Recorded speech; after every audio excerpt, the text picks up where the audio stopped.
ya, di dalam segala permasalahan yang kita hadapi, pencobaan yang kita hadapi. Amin. Kita tidak lepas dari pencobaan. Tuhan tidak pernah menyobai kita. Ya.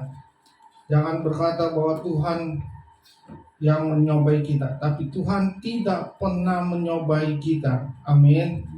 Dia tidak pernah menyobai kita sedikit pun. Ya.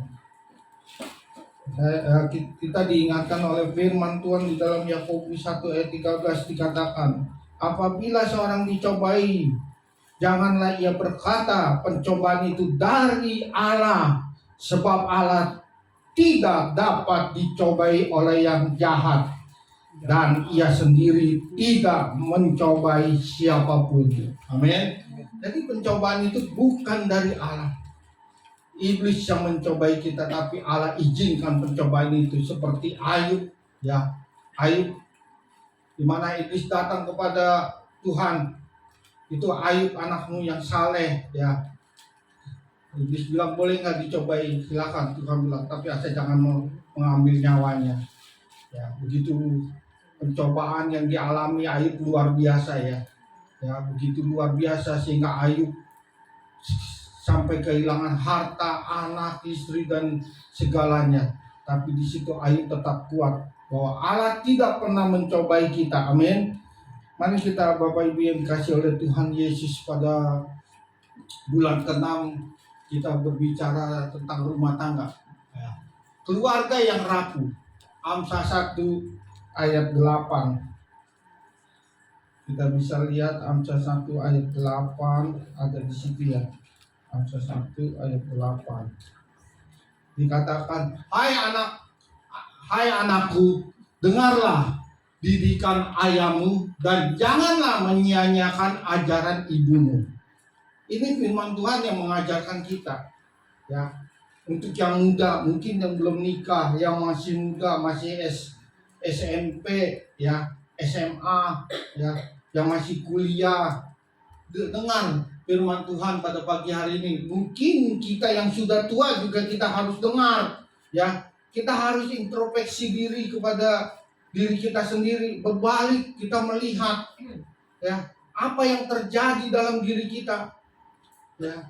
Dikatakan, hai anakku, kata Tuhan, dengarlah didikan ayahmu dan janganlah menyia-nyiakan ajaran ibumu. Amin. Jadi harus mendengar apa yang dikatakan ayahnya. Ayahnya bawel pun jangan marah.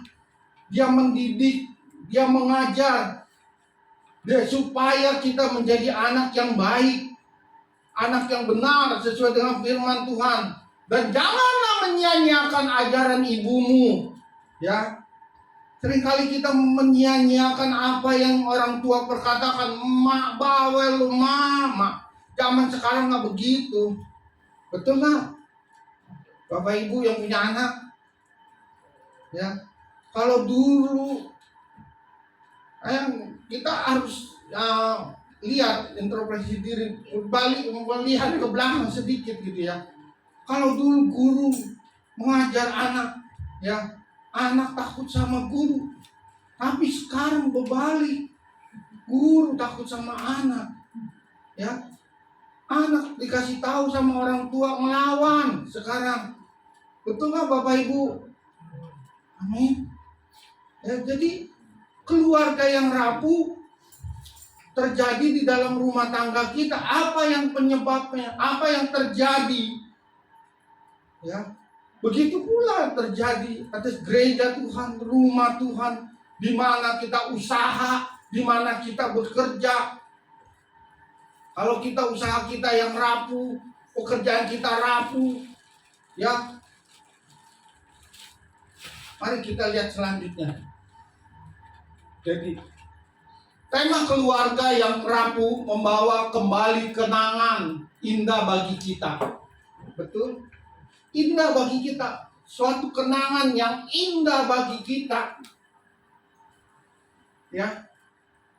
Betul nggak Bapak Ibu? Kenangan ini kenangan. Karena mungkin sudah terjadi pada anak kita. Mungkin sudah terjadi pada keluarga kita.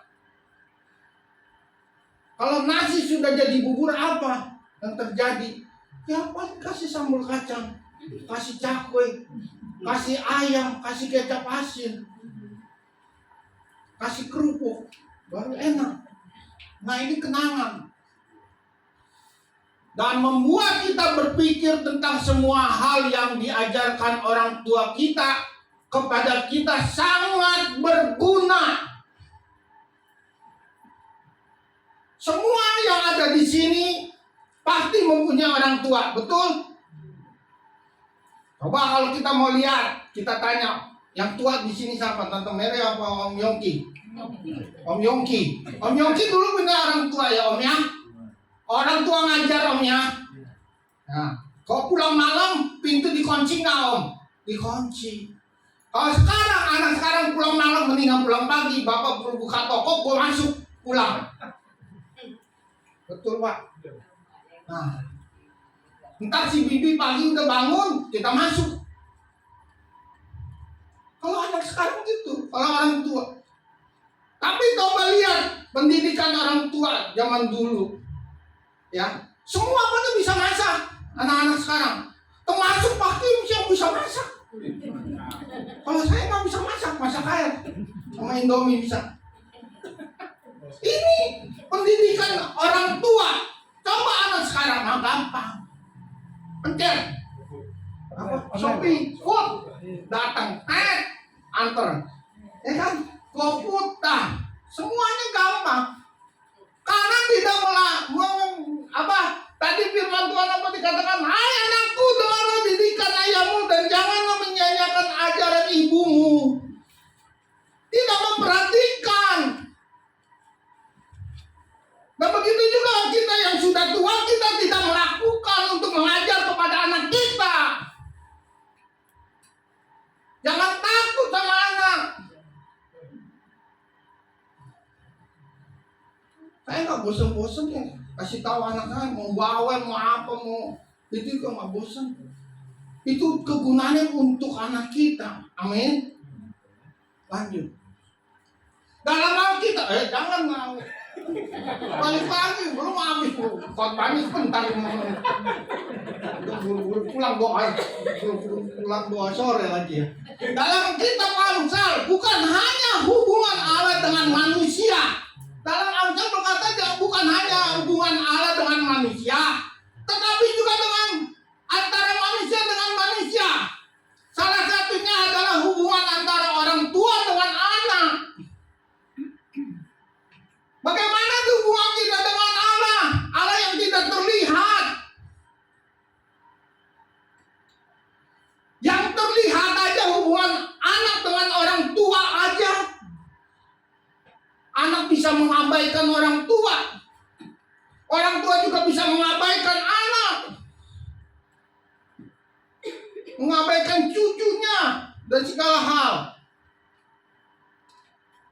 Yang terlihat aja antara orang tua dan anak. Yang tidak terlihat hubungan kita dengan Allah. Bagaimana? Hari Minggu adalah hari kita beribadah kepada Tuhan Yesus Kristus. Ya. Kita nggak perlu bolos sedikit pun. Seperti kita sekolah, kita nggak perlu bolos. Kita tetap harus, apapun yang terjadi, hujan lebat maupun banjir maupun, kalau kita cinta Yesus pasti datang.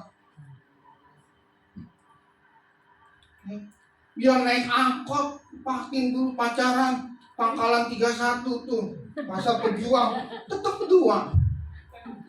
Hujan juga. Begitu pula kita cinta kepada Tuhan Yesus. Kita tetap datang, kita pasti diberkati, amin. Kita pasti diberkati, amin. Kita menabur, kita pasti menuai.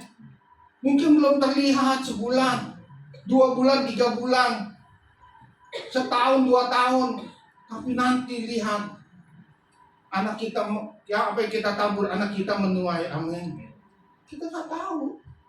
Dan kita juga tidak tahu umur kita sampai berapa lama. Terus bagaimana orang tua mendidik anaknya?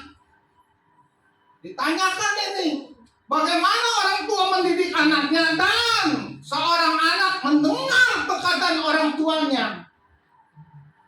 Jadi bagaimana orang tua sebagai orang tua mendidik anaknya dan anaknya mendengar perkataan orang tua, dengar nggak?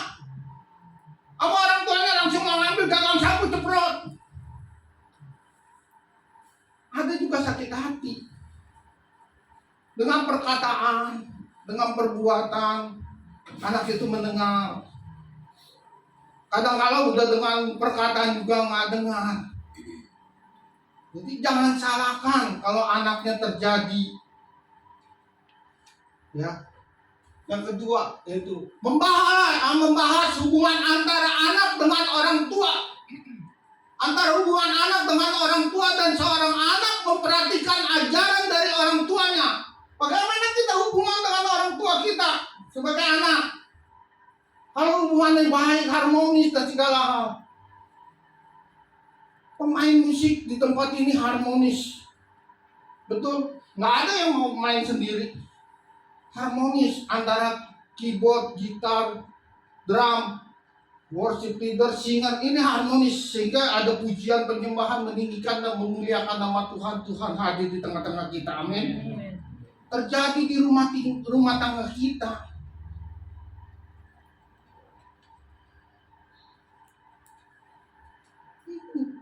Jadi rumah tangga itu di mana suami istri harus menjadi satu, dua menjadi satu. Ya. Jangan ntar waktu pacaran, kamu agamanya mau Kristen, saya Katolik. Kamu mau ikut saya nggak? Kamu aja ikut saya deh. Ya udah, aku ngalah dah, aku ikut kau. Entah sesudah nikah, apa yang kau janjikan lupa.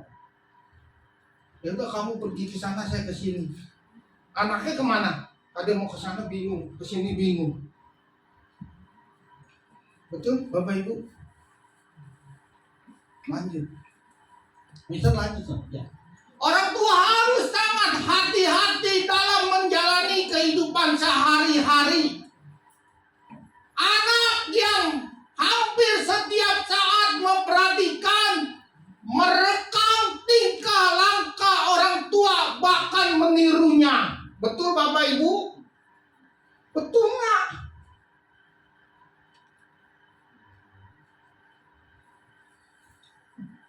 Kalau bapaknya malas-malasan tidur, bangun, ya main game, nggak ada kerjaan, anaknya bagaimana? Jangan salahkan nanti. Ya. Tuhan mempercayakan tanggung jawab kepada ayah dan ibu untuk menjadi sumber mendidik dan menjadi pengajaran bagi anak-anak mereka. Tuhan mempercayakan kepada Bapak Ibu untuk mendidik anak kita.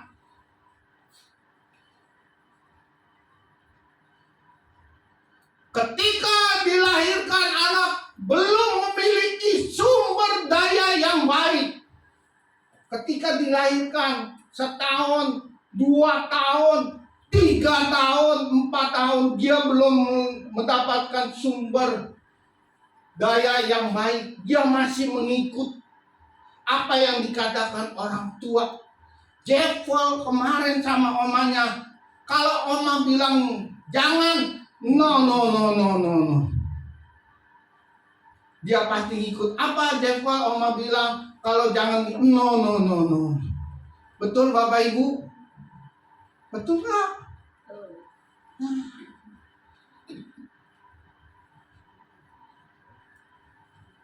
Seperti hal keterampilan dan mengambil keputusan untuk hidup, anak kecil nggak tahu. 2 tahun, 3 tahun udah bisa jalan, dia nyebrang aja di jalan. Dulu ponakan saya itu, kakak saya pokoknya di jalan raya, dia keluar, lari, mobil pas kenceng, hampir ngerem, gitu, itu apa nerosot itu bannya di aspal kelihatan. Itu apa untungnya itu orang mati om apa ya gitu. Itu anak ini yang nomor 2 sampai orang tuanya juga lemes, dia yang punya ini minta maaf kitanya. Bilang apa-apa, hati-hati ya dek kalau jaga anaknya. Amin. Dia tidak tahu apa yang diperbuat. Anak kecil apa juga tahu dia megang kuping, ada makanan atau apa masuk mulutnya. Jadi semua dia rekam apa yang orang tua perbuat sehingga dewasa. Orang anak saya aja kalau pakai baju, waktu saya pakai baju dia tahu caranya. Dia ikutin kok sampai sekarang. Iya, benar. Amin. Nyatakanlah anak belajar dari melihat gaya hidup orang tua. Nyatanya anak belajar dari melihat gaya hidup orang tuanya. Dari situ anak bisa berbicara. Ya, dari situ dia bisa berbicara. Mama aja nggak beribadah kepada Tuhan, tidak ke gereja. Jangan salahkan kalau anaknya nggak ke gereja juga. Gatel. Ya, jangan salahkan. Maknya aja nggak ke gereja. Terus berjalan. Apa yang dilakukan orang tuanya dia pasti mengikutkan tingkah laku orang tuanya. Seperti orang tuanya, betul kan Bapak Ibu? Namun anak bisa berpikir, menjalankan hidup, berhubungan dengan Tuhan seperti orang tuanya juga. Jadi anak bisa berpikir nanti udah SMP. Ya, kalau SD masih kurang bisa berpikir, ya. Tapi kalau udah SMP, SMA lebih lagi sulit. Apalagi kuliah. Bisa berpikir, menjalani hidup, berhubungan dengan Tuhan seperti orang tuanya juga.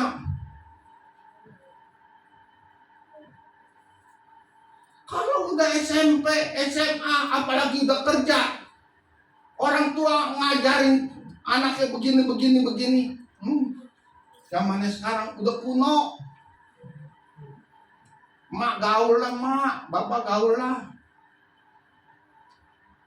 Contohnya, jika tak mau anak berkata dan berpikir negatif, ya, ia harus memandang kehidupan secara positif. Jadi kalau anak kita tidak mau berkata negatif, kita harus berpandang secara positif sebagai orang tua. Hari Minggu harus beribadah kepada Tuhan. Mau pergi, nggak pergi, pokoknya ibadah dulu baru pergi. Jangan sakit kepala, pusing sedikit nggak datang. Badan pegel-pegel sedikit nggak datang. Saya yakin dan percaya waktu Bapak Ibu sakit ke tempat ini, Allah akan menyembuhkan. Amin. Allah pasti menyembuhkan. Dari rumah ke sini kita bawa ongkos, pasti pulang ada berkat Tuhan. Saya juga pernah ngalamin seperti itu. Minggu tutup, Senin rame, berkat Tuhan melimpah. Amin. Dahulukan Tuhan, utamakan Tuhan. Kalau Bapak Ibu dikasih nafas itu gratis. Kalau sekarang Tuhan ambil nafasnya pakai oksigen. Satu oksigen yang gede 1,5 juta. Sehari perlu 5 atau 6 oksigen. Kali seminggu, kali sebulan, kali setahun. Kalau umurnya ditambah 5 tahun, kali 5 tahun. Berapa harus bayar beli oksigen? Allah itu baik. Hidup ini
2 kali.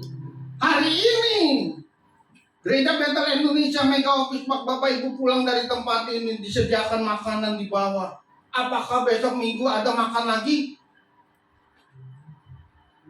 Amin.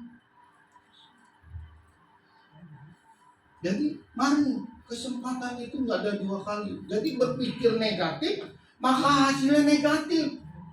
Kalau berpikirnya positif, maka positif. Semua harus kita pikirkan. Ciri lelah kita, ya, selama kita hidup memberikan kehidupan kepada anak kita, nggak ada tuh. Udah tukang beca pun juga punya anak maunya jadi insinyur, tukang sampah juga mau jadi insinyur, nggak mau jadi tukang sampah lagi anaknya. Betul nggak, Bapak Ibu?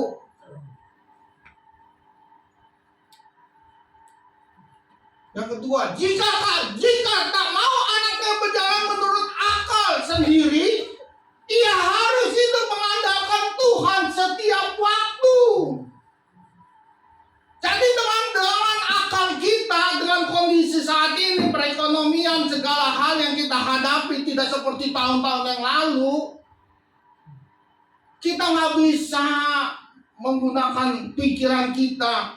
Kalau kita menggunakan pikiran kita akan stres, darahnya naik, gula darah naik, kolesterol ada, jantungnya ada, stres, nggak bisa tidur. Jadi mari jangan mengandalkan pikiran sendiri. Kita tidak tahu kapan kita dipanggil. Kemarin kita merayakan kenaikan Tuhan Yesus. Tuhan Yesus naik ke surga menyediakan tempat bagi kita. Bagaimana kehidupan kita di bumi ini? Kalau kita kehidupannya sesuai dengan rencana Tuhan, waktu Tuhan panggil nih tempatnya udah ada di sana. Sedangkan di bumi hidupnya tidak sesuai dengan rencana Tuhan, dengan perintah Tuhan, maka di sana tempatnya kosong. Tempat kita kosong. Karena hidup kita di bumi ini tidak seperti apa yang Tuhan mau. Tidak taat dan tidak setia. Saya kemarin ini kirim WA ke teman saya. Saya kirim gini, mungkin ke jemaat Tuhan ada. Ini saatnya kita bangun dari tidur rohani dan menaikkan level doa kita.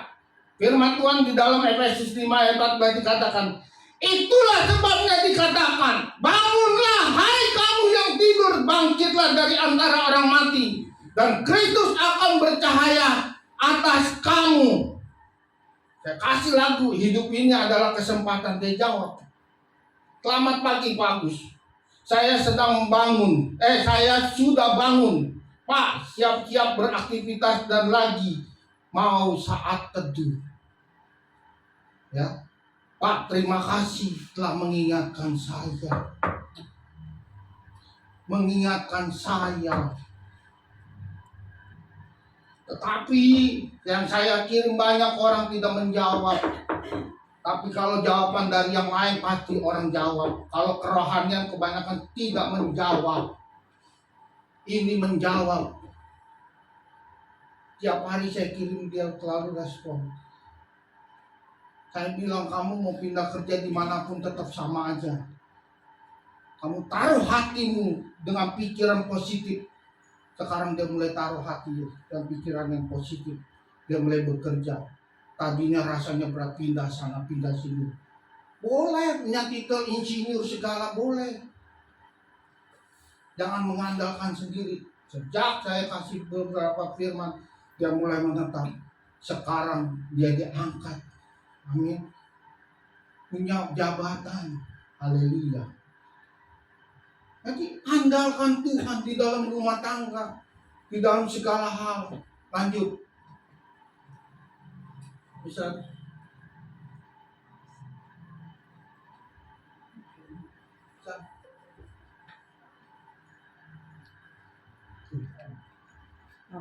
Bisa.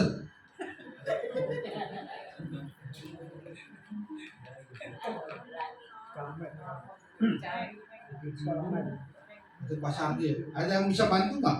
Nih. Bisa bantu nggak?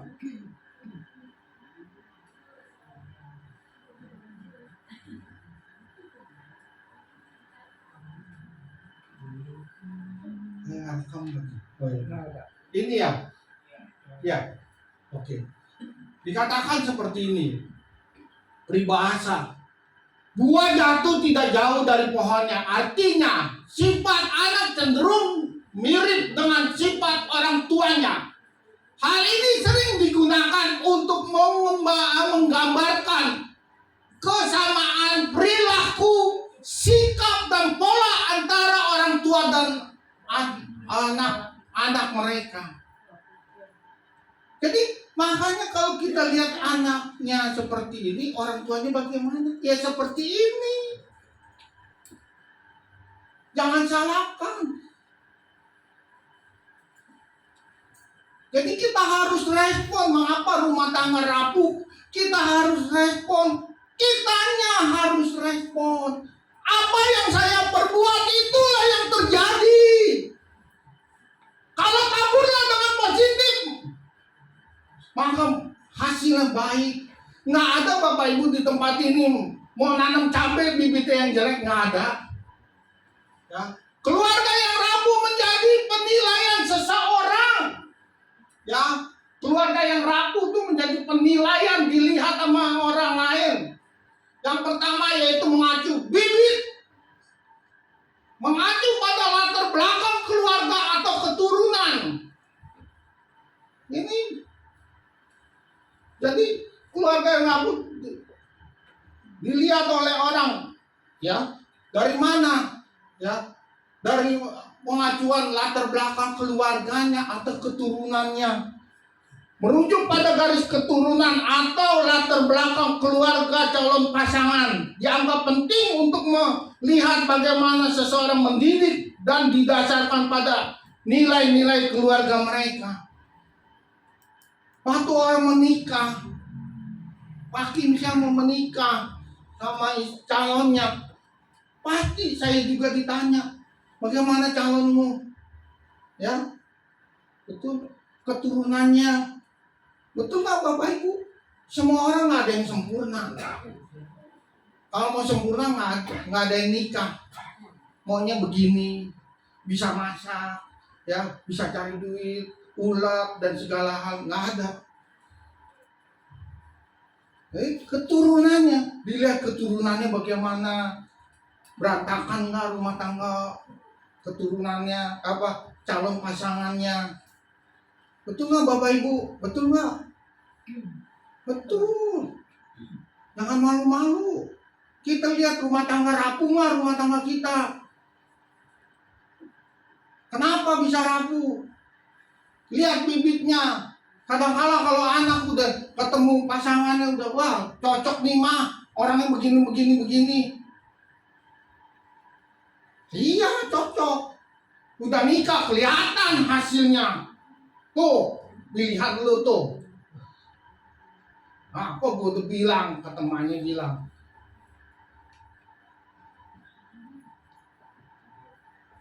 Jangan salahkan. Kita kan akan jadi tua. Ya, kalau kita sakit, anak, mak sempet datang mak. Ngirim duit juga. Baru kemarin betulin rumah mak.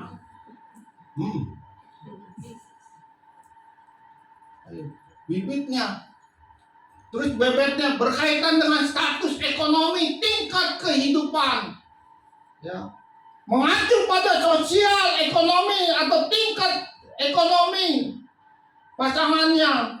Ini bisa berupa pekerjaan, pendapatan atau akses yang dimiliki. Kadang-kadang kalau laki datang ke rumah pacarnya, ya, pasti nama siapa? Agus, ya, kerja di mana? Kerjanya semrawut. Kerjanya masih semrawut om, Anda. Oh gitu. Coba lihat TikTok yang Mandarin, ya. Kerjanya di mana? Semrawut. Kalau gitu nanti anak bisa makan enggak ya? Begitu ya, udah kamu maaf ya, orang tuanya begitu. Kalau yang zaman dulu tegas, jelas, benar, kagak bohong. Nah, anaknya mau kasih makan apa? Lah gue juga tua nanti. Kalau gue nggak bisa kasih makan apa, sama-sama nggak makan semuanya.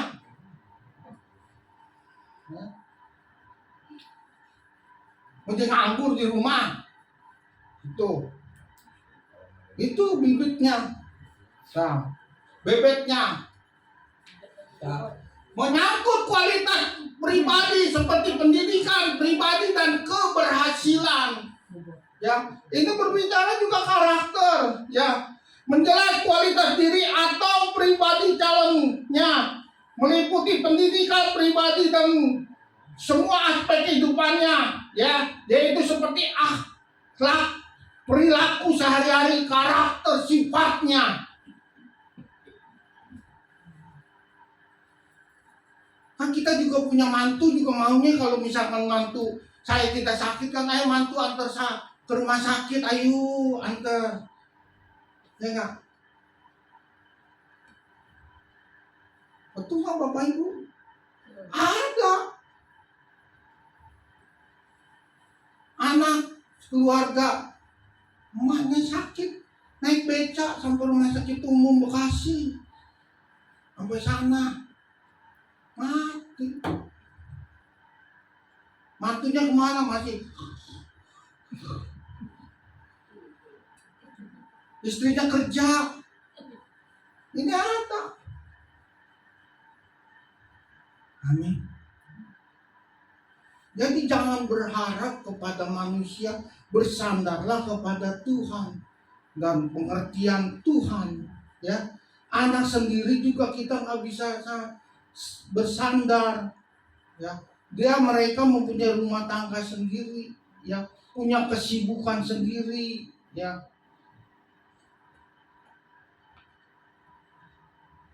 Jadi Bapak Ibu yang dikasih oleh Tuhan, rumah tangga yang rapuh, mari kita lihat diri kita sendiri. Amin. Bagaimana kita berumah tangga? Apa yang kita tabur, itulah yang kita tuai. Ya. Rumah tangga, dua menjadi satu, sudah nikah, tidak boleh diceraikan. Apapun kejadiannya, masalahnya, tidak boleh dipisahkan selain maut yang mengambil. Amin. Kematian istri atau suaminya. Amin. Jadi mari Bapak Ibu yang dikasih oleh Tuhan, ya, yang dikasih oleh Tuhan, kita ingat, hai anak-anakku, baik yang masih muda atau kita yang sudah tua, kita ingat apa yang dikatakan orang tua, ya. Hai anak-anakku, dengarlah didikan ayahmu dan janganlah menyia-nyiakan ajaran ibumu. Amin. Tuhan Yesus memberkati. Mari kita bangkit berdiri.